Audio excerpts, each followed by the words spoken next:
Pai querido que estás nos céus, nos ajoelhamos na tua presença porque o Senhor é Deus. Só o Senhor é Deus no céu e na terra. O Senhor enviou o teu Filho amado Jesus Cristo para ser o nosso Salvador. Nós estamos aqui porque aceitamos a Jesus como nosso Salvador. Cremos nele. Cremos que ele vive para interceder por nós. E em nome de Jesus pedimos que o Senhor derrame o Espírito Santo sobre cada um que está aqui. E que o Senhor veja as mãos levantadas em busca de socorro, em busca de resposta, em busca de saúde, em busca de conforto, em busca de restauração. Que aqueles que estão caídos sejam levantados. Aqueles que estão desanimados sejam animados pela presença do Espírito Santo agora, na mente e no coração de cada um.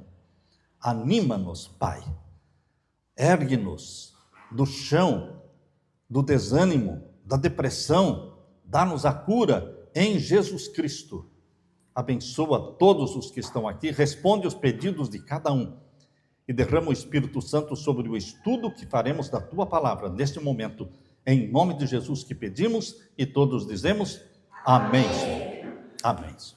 Vocês todos estão acompanhando os noticiários de tudo o que aconteceu ali no Rio de Janeiro esta semana, cerca de 119 ou 120, 121 mortos. Eu assisti vídeos de mães dizendo: eu criei o meu filho no bom caminho, nós demos amor para os nossos filhos, nós demos comida, nunca faltou nada para ele, mas ele escolheu a bandidagem, ele escolheu o mau caminho.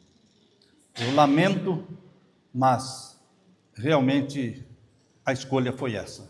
Os pais não podem ser responsabilizados quando a criança cresce, se torna adulta e toma uma decisão errada. Os pais não podem ser responsabilizados, eles fizeram o melhor que puderam. Então, queridos, o problema da droga, o problema do tráfico, não existe somente no Rio. Existe em todas as partes do mundo, em todas as cidades, nas capitais e nos interiores. E nós, vocês, não estão isentos, não estão livres disso. Por isso é importante nós darmos tempo e muita atenção para as nossas famílias. Famílias bem estruturadas. Famílias onde o pai e a mãe estão juntos para educar e salvar os filhos. Famílias onde o pai e a mãe oram juntos e, se possível, marcam um dia de jejum por semana. Lembrem o que eu estou falando? Não é só orar, mas também marcar um dia de jejum por semana para a salvação dos filhos, salvação da família. Porque não é fácil salvar a família em meio a um mundo que está pervertido. Tudo está pervertido. A televisão está pervertida. A internet está impregnada de bruxaria, de assédios, de pornografia, de pedofilia. Então, meus queridos, nós, como pais, estamos enfrentando um mundo de pecados. É difícil educar hoje a nossa família nos caminhos de Deus e manter os filhos fiéis a Deus. Por isso, o nosso assunto hoje aqui, na Palavra de Deus, será família, como um projeto que nasceu na mente de Deus. Nasceu na mente de Deus o projeto da família. Deus nunca planejou que o ser humano fosse solitário, vivesse em solidão, porque não é bom viver em solidão. Quem está solteiro quer casar. Quem casa quer ter filhos, porque não quer ficar só com a esposa e o pai, a esposa e o marido.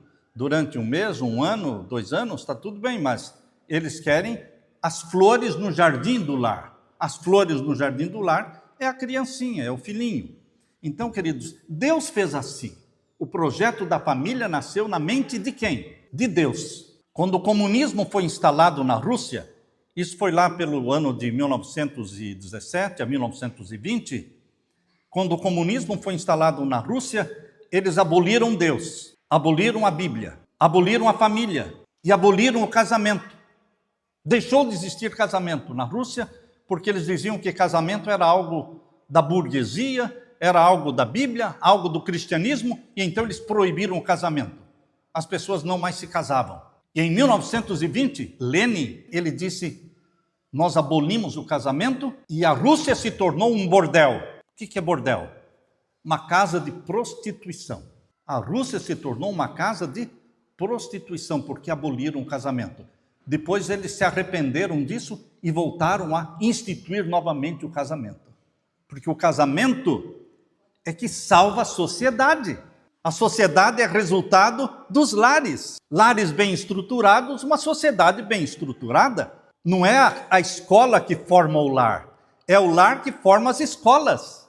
Não é mesmo, Evina?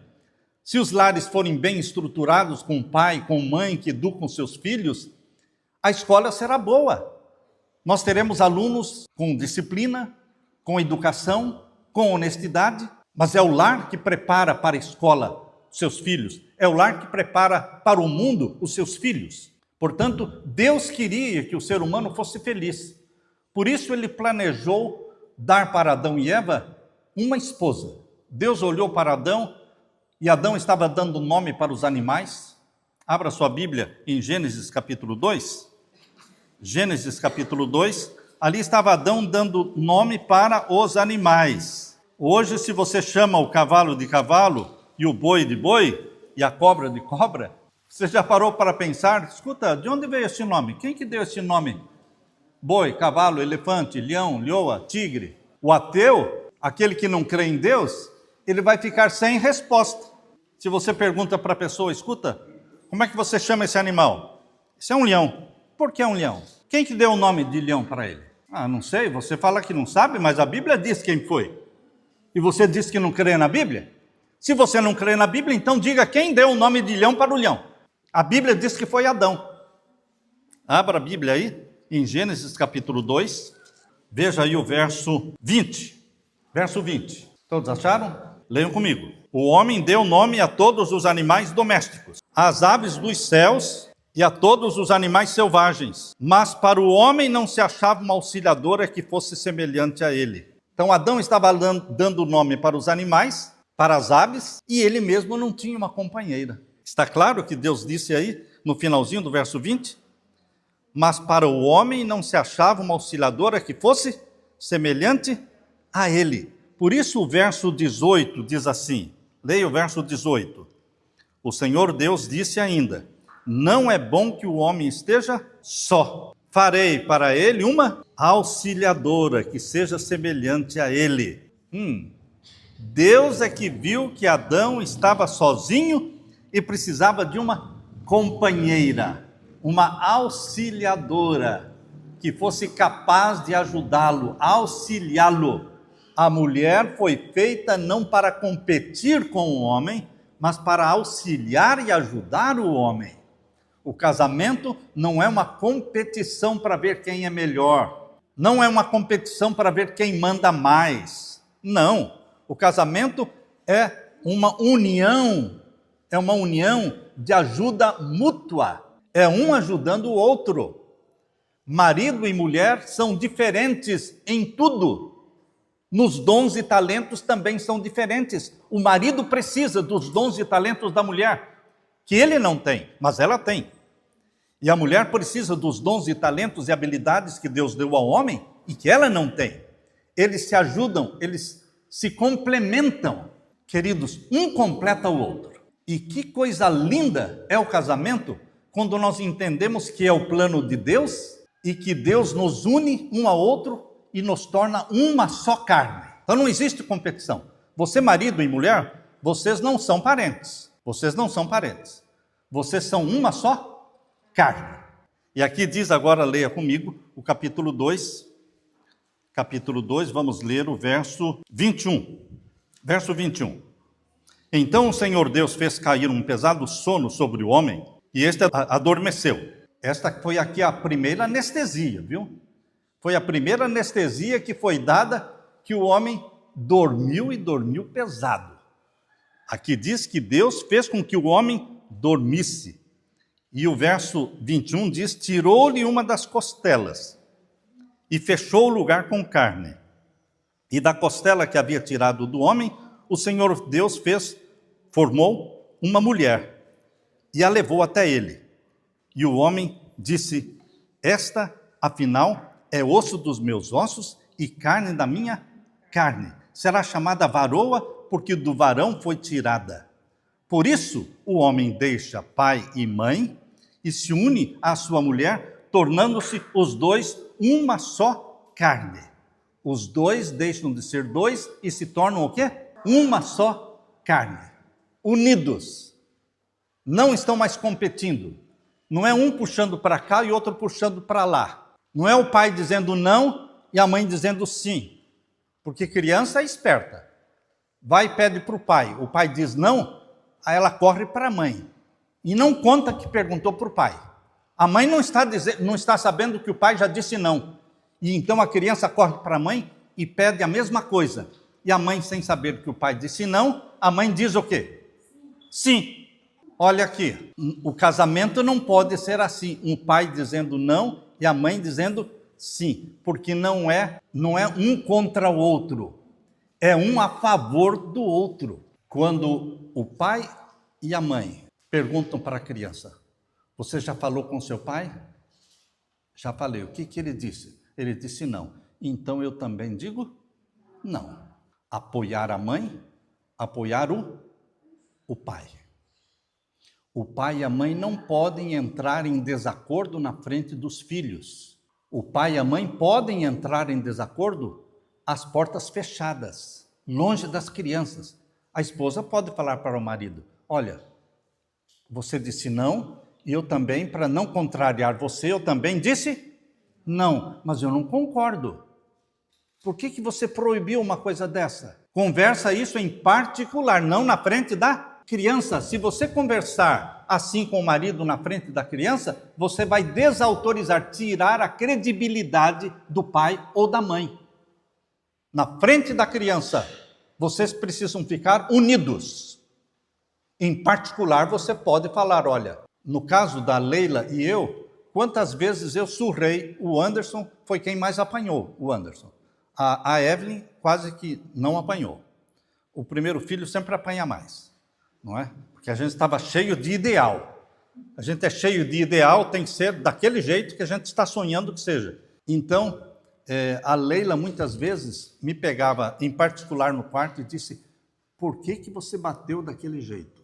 Por que você bateu com força da forma como bateu? Não precisava. Você poderia ter falado com ele, conversado com ele, não precisava ter batido. Isso ela falava comigo em particular. Na frente do Anderson, ela não falava, para não tirar a minha autoridade. E eu reconhecia, realmente, eu não precisava ter batido. Eu exagerei, porque às vezes os pais exageram, tá certo? É uma coisa tão simples, e os pais perdem a cabeça, perdem o controle e fazem, e abusam, batendo ou espancando. Então, queridos, você marido, você esposa, vocês são uma só carne, e devem se apoiar. Podem divergir um do outro em particular. Satanás odeia a família. Por isso ele criou homossexualismo, porque não existe família com homossexualismo. Vai nascer filho como? Como é que vai nascer filho? Um homem casado com um homem, uma mulher casada com uma mulher, vai nascer filho de que jeito? Não nasce. Aí a família deixa de existir. Mas Deus fez família, marido e esposa, para produzirem filhos. É isso que a Bíblia diz aqui em Gênesis capítulo 1. Veja aí Gênesis capítulo 1, verso 26. Leia comigo. Deus disse, façamos o ser humano à nossa imagem, conforme a nossa semelhança. Tenha ele domínio sobre os peixes do mar, sobre as aves dos céus, sobre os animais domésticos, sobre toda a terra e sobre todos os animais que rastejam pela terra. Assim Deus criou o ser humano à sua imagem. À imagem de Deus o criou. Homem e mulher os criou. Macho e fêmea. É assim. Todos os casais, nos animais, é macho e fêmea. Nas aves, macho e fêmea. Homem e mulher. Para ter procriação. Isso é família. Homem e mulher os criou. Agora diz o verso 28. E Deus os abençoou.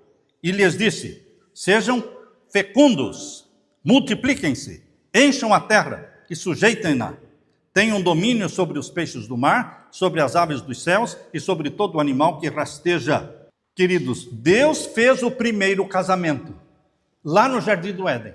Por isso Satanás odeia o casamento, porque veio de Deus e veio da semana da criação. Satanás quer destruir os casamentos. Deus quer construir os casamentos. Por isso nós vamos casar aqui todo mundo que pudermos casar. Vamos casar aqui o máximo que puder casar. Podemos fazer aqui casamentos assim de 5 casais, de 7 casais, 8 casais, uma festa só para todos. Casamento. Casamento é compromisso. Porque um homem e uma mulher se amam e querem viver juntos, então eles têm que fazer um compromisso. Dar segurança para as crianças que vão nascer naquele lar, para que a criança saiba, não, este é o meu pai, esta é a minha mãe. Eles são casados. Isso dá segurança para a criança. Quando as pessoas não querem se casar, é porque estão com um pé atrás. Ah, não sei. Você ama ou não ama? Não sei. Ah, não sabe, então não ama. Se alguém é perguntado, você ama ou não ama? Ele diz, não sei. Está dada a resposta. Não precisa falar mais nada. Não ama. Você não sabe se ama ou não? Quando você estiver namorando, antes de casar, fale para a menina, para a moça, eu não sei se eu amo você. Então, tchau. Você não sabe se me ama ou não? Tchau. Porque quando a pessoa ama, ela sabe ou não sabe? Sabe ou não sabe? Sabe. Lógico que sabe que ama. E precisa se amar. Para viver junto, precisa se amar. Para você comer um saco de sal. Olha, comer um saco de sal com o seu marido, com a sua esposa, vai levar quanto tempo para comer um saco de sal? Hein? Muito tempo. Você não vai conseguir se você não amar. Porque você tem que tolerar as diferenças. Porque todos são diferentes. Marido e esposa são diferentes. Um gosta de sair passear, como a Leila. Às vezes a gente chega da cidade cansado, ela, vamos sair? Meu Senhor, acabei de chegar, estou morto de cansado e ela quer sair. Ela gosta de passear, eu não gosto de passear. Tem que chegar num acordo. Não é sempre sair passeando e não é sempre ficando em casa. Tem que haver o quê? Um meio termo, tem que haver concessão. Queridos, uns gostam de dormir às 9, outro gosta de dormir meia-noite. Não. Então eu vou dormir, você fica aí. Não, isso não é casamento. Isso não é casamento. Casamento é ir para a cama junto. Você quer ficar até madrugada acordado? Então não case. Aí você pode ficar a noite toda acordado. Agora você quer casar? Então você tem que ir com a esposa para a cama. Ficar até de madrugada aonde? Na internet. Boba é a mulher que deixa o marido na internet. Eu tinha um amigo lá nos Estados Unidos que a esposa veio reclamar que ele ficava até madrugada na internet. E eu falei, você é boba, você arrasta ele para a cama. Quando você for para a cama, ele não vai, porque ele fala que fica dando estudo bíblico pela internet. Eu falei, não é estudo bíblico. Pode crer, ele está usando a Bíblia para ter algum romance aí com alguém, mas não, ele está mentindo. Queridos, marido e esposa vão dormir juntos, acordam juntos, vão comer juntos,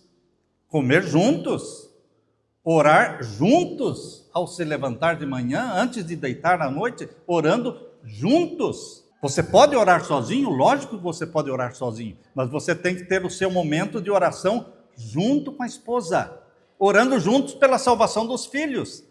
Quando Satanás vê o marido e a esposa orando juntos, ele pensa, esse lar aqui está fechado para mim.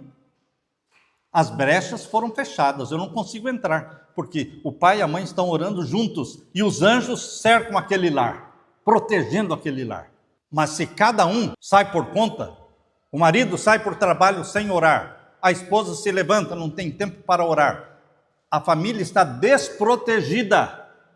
Satanás penetra nestas famílias e destrói as famílias.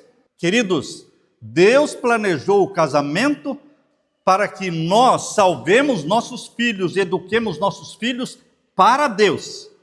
Nós fomos criados à imagem e à semelhança de Deus, diz aqui o verso 26. Você está vendo aí o verso 26? Capítulo 1 de Gênesis, verso 26 diz assim, façamos o homem, o ser humano, à nossa imagem, conforme a nossa semelhança. Nós fomos criados à imagem dos animais? Não, fomos criados à imagem de quem? De Deus. É uma semelhança física, é uma semelhança intelectual, é uma semelhança espiritual, é uma semelhança emocional e é uma semelhança também de família. Ou você pensa que Deus é solidão? Deus é solidão ou Deus é família? Como é que chama a família divina? Pai, Filho, Espírito Santo. Família divina. Por isso nós fomos feitos à imagem e à semelhança de Deus. Porque Deus não fez só Adão. Deus fez uma esposa para ele. E Deus mandou que eles procriassem para terem filhos. Família. Porque Deus é família. Pai, Filho e Espírito Santo. Pai, Filho e Espírito Santo trabalham em comum acordo. O Pai deu Jesus para morrer por você.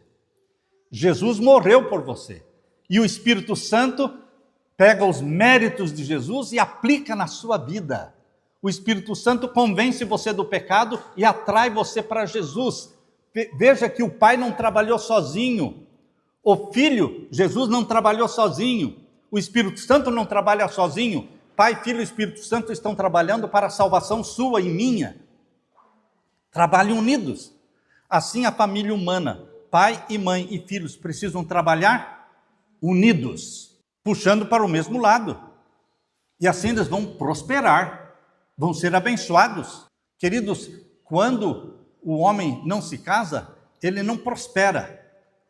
Mas quando eles se casam, eles começam a ter as poupanças, as reservas, e vão crescendo, e vão prosperando, vão construindo a sua casa, vão comprando o seu carro, vão prosperando, porque eles estão pensando no bem da esposa, está pensando no bem dos filhos, na educação dos filhos. Então existe o quê? Existe um sonho de educar a família, sustentar a família, preparar os filhos para fazer uma faculdade, para ser uma profissão de médico, de advogado ou de dentista.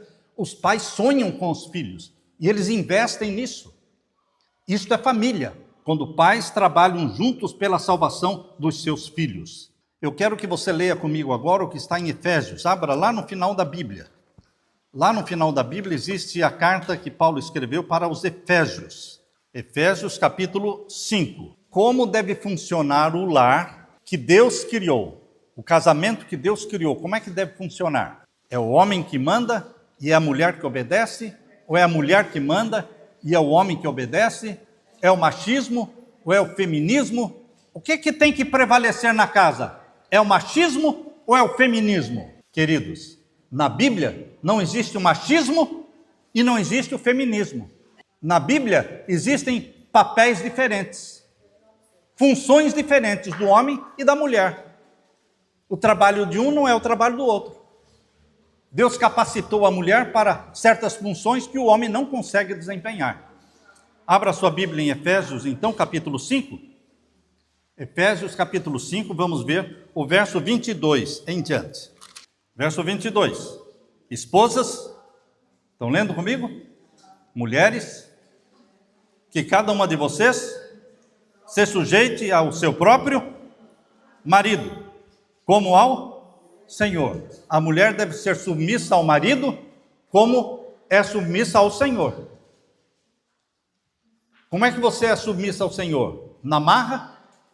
Ou Deus dá o livre-arbítrio para você? Como é que Deus faz? Deus obriga você a ser submissa a Ele?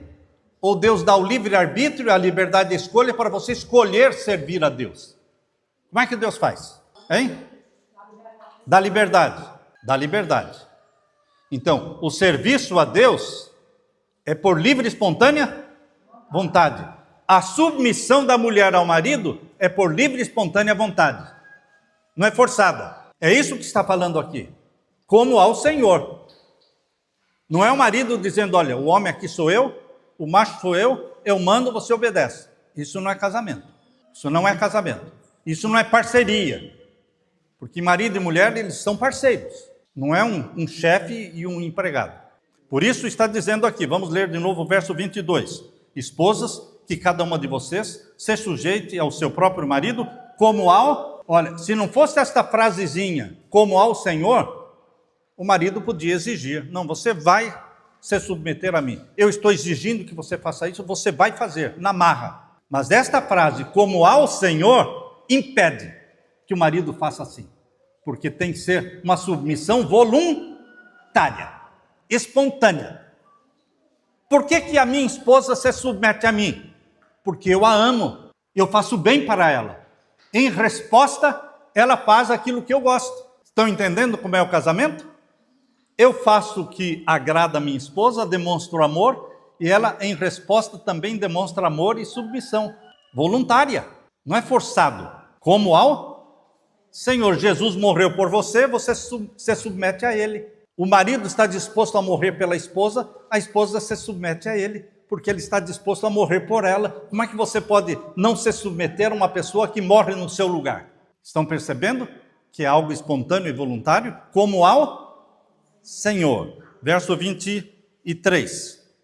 Porque o marido é o cabeça da esposa, como também Cristo é o cabeça da igreja, sendo ele próprio o salvador do corpo. Então, o marido é o cabeça da esposa, como também Cristo é o cabeça da igreja. Viu? A Bíblia está dizendo que o marido é o cabeça, então a mulher tem que obedecer. Mas aqui está falando, não para aí, fala, como também Cristo é a cabeça da igreja. Jesus como cabeça da igreja, ele laçou você lá na sua casa e trouxe você amarrado e forçado para a igreja hoje? Ou você veio espontaneamente? Espontaneamente. Cristo é o cabeça da igreja, mas ele respeita você. Quando você não quer vir, você não vem. Entende? A liberdade de escolha existe. A esposa não pode ser forçada. O homem foi colocado como cabeça porque tem que ter um líder. O homem colocado como líder, mas ele não lidera sozinho, porque Cristo não lidera sozinho a igreja. Ele o atrai pelo amor. Você se submete a Jesus pelo amor. Por isso está dizendo aqui que o marido é o cabeça da mulher, como Cristo é o cabeça da igreja. Estamos lendo o verso 23, né? Agora o verso 24. Como, porém, a igreja está sujeita a Cristo, assim também a esposa se sujeita em tudo ao seu próprio marido. Vê que ele compara sempre a submissão da mulher como sendo a submissão da igreja. Agora o verso 25. Maridos, que cada um de vocês ame a sua esposa, como também Cristo amou a igreja e se entregou por ela. Cristo não morreu pela igreja? O marido tem que morrer pela esposa. Que tal? Não fica bem assim? Ah, mas Deus está pedindo para eu ser submissa ao meu marido? Sim, mas Ele também está pedindo para que o marido morra por você. Quando o marido está disposto a morrer pela esposa, existe algum perigo da esposa se submeter a esse marido? Não, porque ele dá a vida por ela. Ele não vai cometer feminicídio, porque todo dia você liga a televisão, tem feminicídio. Homem matando mulher. Isso não é amor. Ah, ele matou por amor. Não, ninguém mata por amor, não. Por isso merece cadeia mesmo. Merece ficar lá na cadeia, pagando seus 30 ou 40 anos. Não importa. Porque ele abusou da mulher, ele matou a mulher, ele tem que pagar o preço. Queridos, por amor você submete.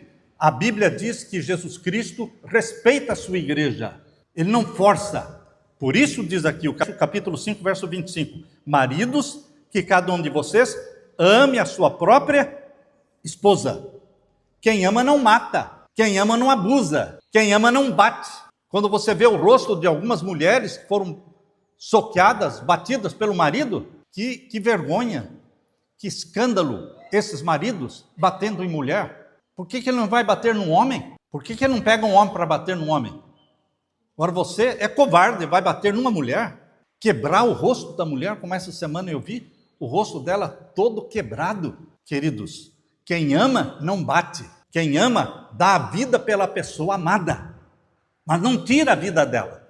Está claro isso, irmãos?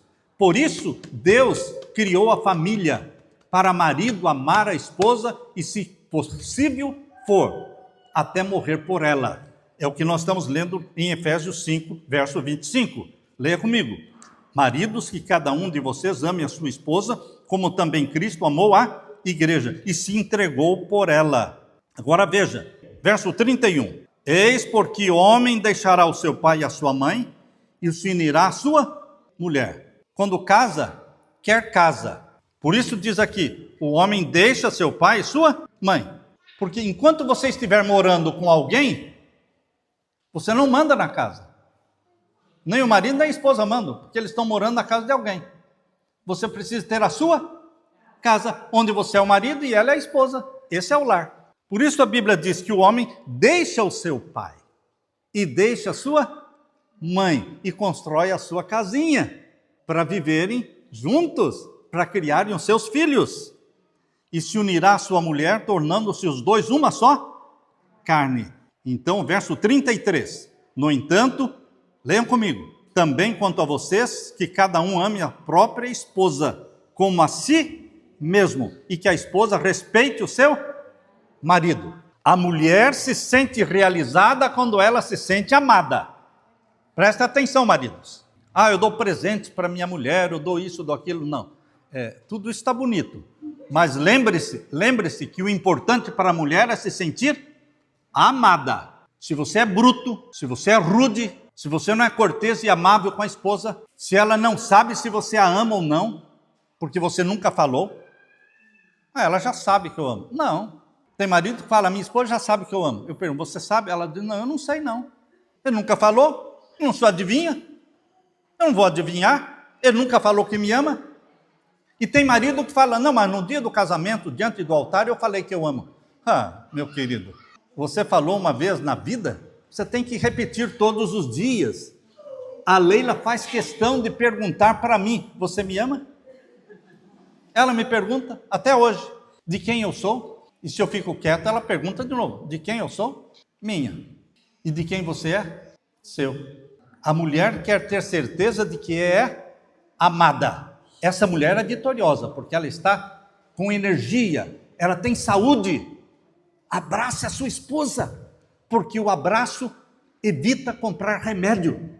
3 abraços por dia evita comprar remédio na farmácia, porque ela vai se sentir bem. Tem mulheres que vivem doentes porque não são amadas. E queridos, o homem, você não precisa dizer para ele que ama, porque Deus fez o homem diferente. O homem não quer que você fique falando para ele, eu te amo, eu te amo. Você pode falar, logicamente, porque a mulher fala. Mas o que mais importa para o homem é ser respeitado. O mais importante para a mulher é ser amada.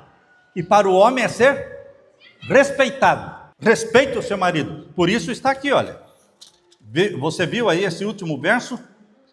O capítulo 5 e o verso 31? Como é que termina o verso 31? E que a esposa, o quê? O que é que diz o finalzinho do verso 31? E a esposa respeite o marido. Que o marido precisa de respeito. Se ele não for respeitado em casa pela esposa, ele vai ser um marido fracassado.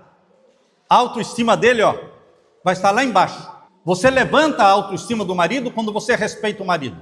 Quando a mãe diz assim para os filhos, nós vamos esperar o papai chegar para decidir. Não vamos tomar decisão sem o papai chegar. Isso é o quê? Respeito. Tem coisas que a mulher pode decidir sozinha, mas em respeito ao marido, ela diz, vamos esperar. Vamos esperar.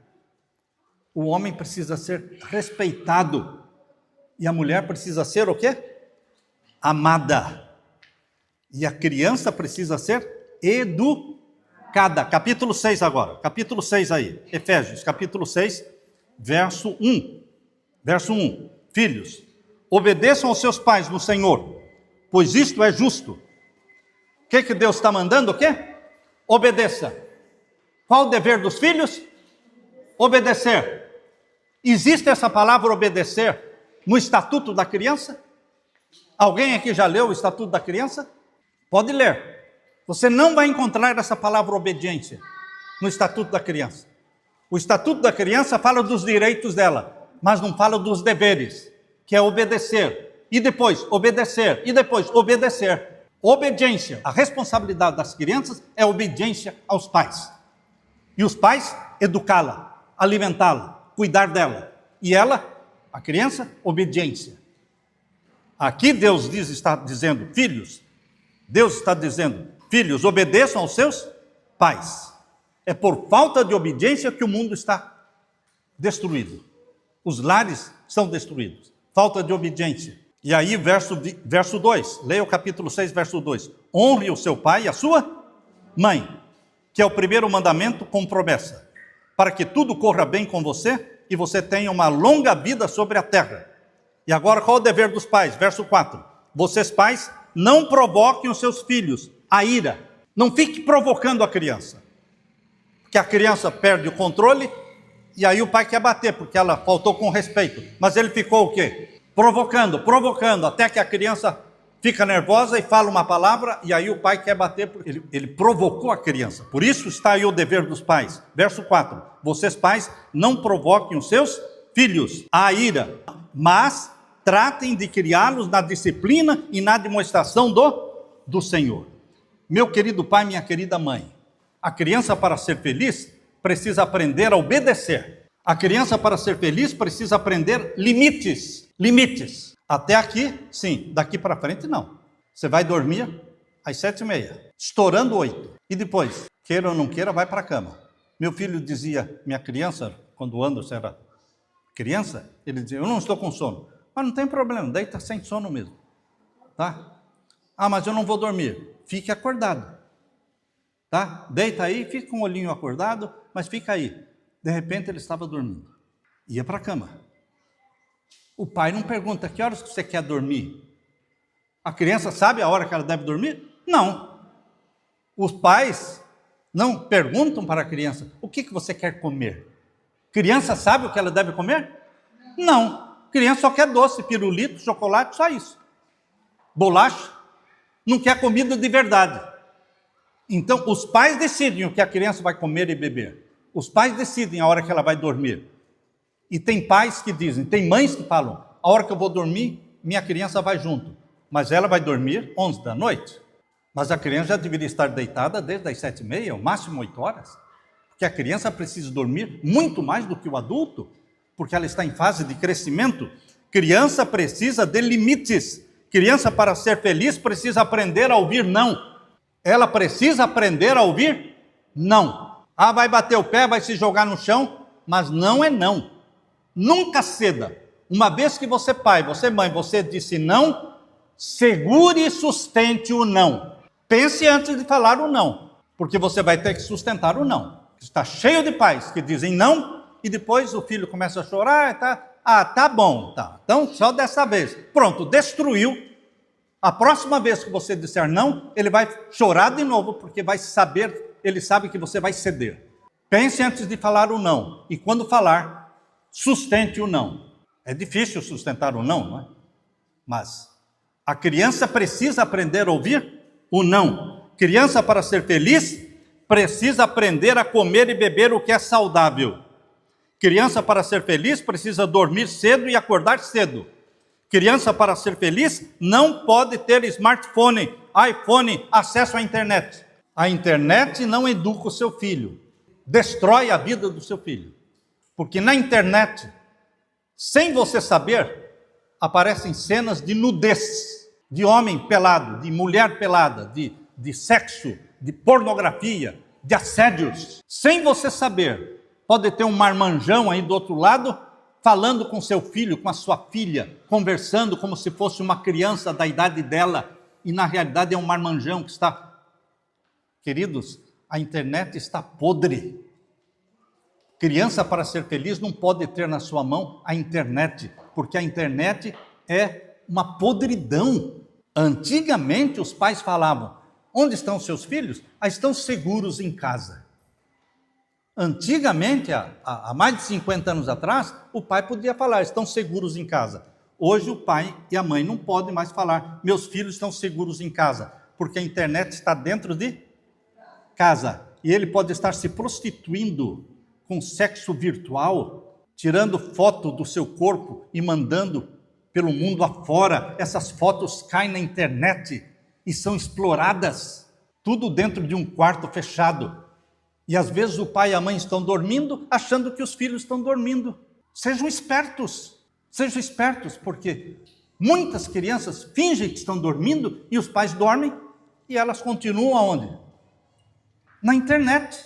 Queridos, nós precisamos vigiar, Quer fazer uma coisa inteligente?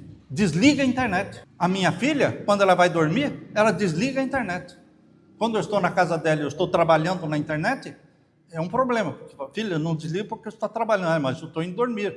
Eu vou dormir e desligo, porque aí nem o marido tem internet, nem os filhos têm internet, nem ninguém tem internet na casa.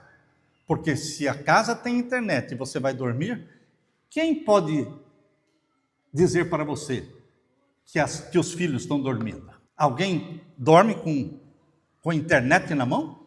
Não dorme. Entra a madrugada dentro. Depois, no outro dia, está dormindo na sala de aula. Não aprende nada na sala de aula porque passou a noite acordado.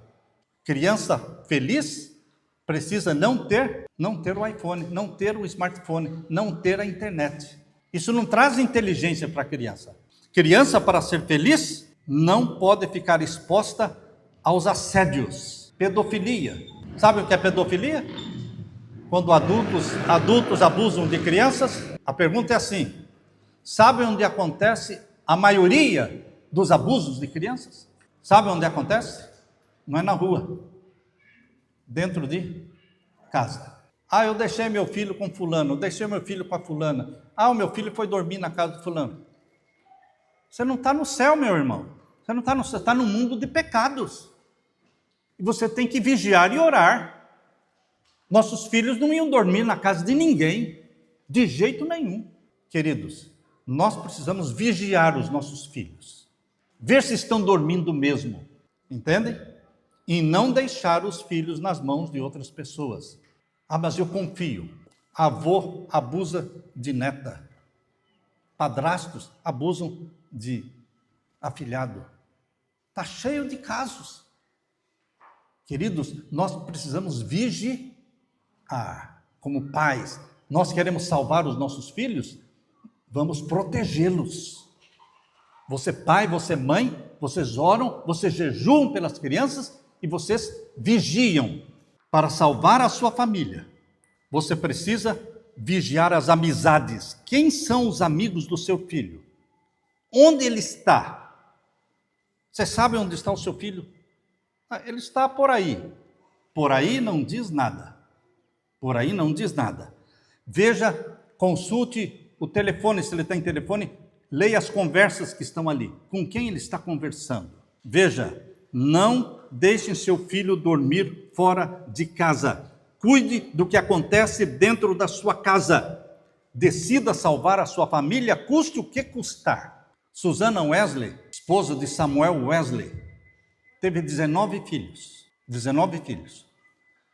9 morreram ainda bem pequenininhos, ficaram 10. Ela dedicava 1 hora de oração e estudo da Bíblia por dia. As 10 crianças sabiam que naquela hora a mãe estava lendo, estudando a Bíblia e orando. Eles ficavam em silêncio, porque sabiam que a mãe estava todos os dias, 1 hora de oração e estudo da Bíblia. E as crianças sabiam que aquilo era sagrado para ela. Mas ela educou os seus filhos. Um dos filhos dela foi John Wesley, que foi o fundador da Igreja Metodista. Outro filho dela foi Charles Wesley, que compôs muitos hinos que nós cantamos até hoje. Queridos, se ela tinha 19 filhos, sobreviveram 10 filhos, e ela tinha tempo para dedicar 1 hora por dia para a oração, para o estudo da Bíblia, é porque você que tem 1 ou 2 ou 3, você também pode dedicar tempo para a oração, estudo da Bíblia, com a sua família. Salvar as nossas famílias, custe o quê? Custar. Levando nossas famílias para o céu. Você quer aceitar esse desafio? Quero ver a mão daqueles que querem aceitar esse desafio. Salvar a família, custe o que custar. Levar nossos filhos para o céu. Fique em pé. Vamos orar nesse momento. Mantenham a mão levantada e vamos orar. Pai querido que estás nos céus, o Senhor nos deu famílias, maridos, esposas e filhos. Queremos salvar nossas famílias, pelo sangue de Jesus. Queremos dedicar tempo para a oração e também para jejum. Nós queremos vigiar, nós queremos educar, nós queremos preparar nossos filhos para o Senhor, como Maria educou Jesus, como Isabel educou seu filho João Batista. Pai querido, dá força e sabedoria para cada mãe, cada pai, educarmos juntos nossos filhos para o céu. Dá-nos a tua bênção, derrama sobre nós o Espírito Santo. É em nome de Jesus que pedimos e todos dizemos amém. Amém. Que Deus te abençoe.